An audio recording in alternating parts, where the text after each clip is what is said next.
Distinguished participants, as we bring today's session to a close, first of all, I wish to express on behalf of IEA our profound appreciation to our distinguished presenter, Dr.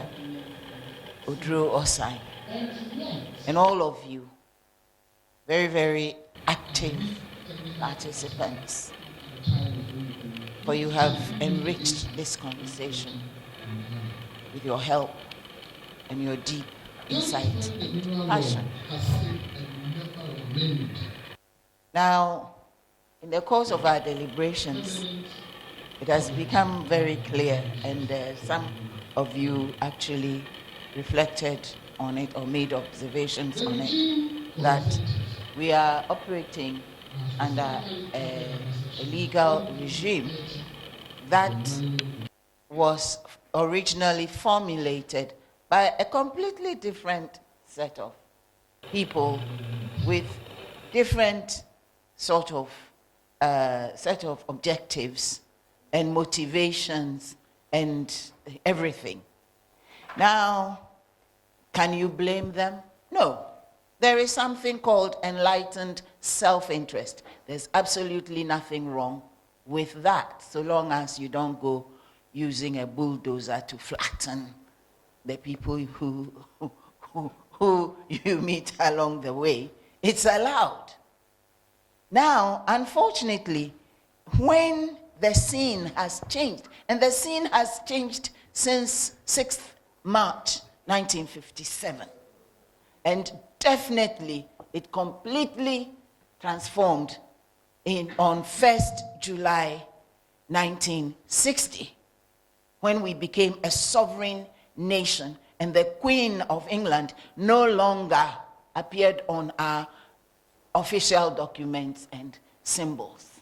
And yet, the formula, the model, the mold that was created for a colonial structure, we continue to follow it. And that one is an enlightened lack of interest in our own well-being and our progress, and certainly, so long as we continue in that unenlightened way, pursuing somebody's enlightened self-interest, we will not be able to avoid an 18th IMF. So when our objective is to, or we are now beginning to realize that it's too ridiculous, it's embarrassing. Indeed, it's more than embarrassing. It is shameful for a nation to think that it can continue doing things the same way and yield different results. We know what somebody said about the person who does the same thing and expects a different outcome. I will not belabor that point. So, having said that, I do believe that our deliberations have been very sobering and inspiring at the same time. And we have seen through evidence presented by the main speaker, but also by some of us, particularly my best friend, Mr. Waukume, that while Ghana's natural resource sector continues to anchor the economy, its benefits remain skewed. And of course it will remain skewed if we don't change the regime. Outdated legal frameworks, excessively generous fiscal incentives, and weak local participation have limited the nation's share of its own wealth. But that one, then one can also ask the question, now who caused them? I think after so many decades of independence, we know who caused them. We caused them. Today's dialogue has made it clear that change is both possible and necessary. It is also urgent. We have identified key pathways forward, including a comprehensive amendment of Act 703 to align with Ghana's current technical and economic realities, and indeed world realities, the world best practices. We're not even going to be experimenting. So many experiments have been done. We can pick from the menu what we want to work for us. The abolition of outdated tax incentives and the strengthening of fiscal benefits to the state. Greater transparency, accountability, and local participation in mineral operations. Left to me, 100%, it will be local participation. And above all, the recognition that economic independence cannot be achieved without full control over our natural resources. It is our duty under the UN Charter. It is our duty to ourselves, because that act, that charter speaks of rights and duties, and we need to make sense and reality out of it. If these reforms are pursued with sincerity and political will,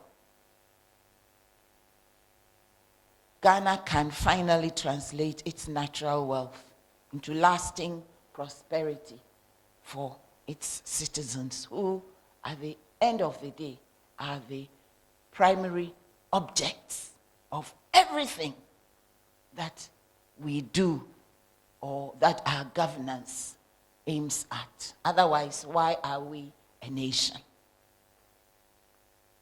So let us therefore leave this room not only enlightened, but also energized, determined to advocate, support, and sustain policy and legislative changes needed to secure Ghana's rightful place as the true beneficiary of its minerals. And that is why I wish to also reiterate the call by the former speaker,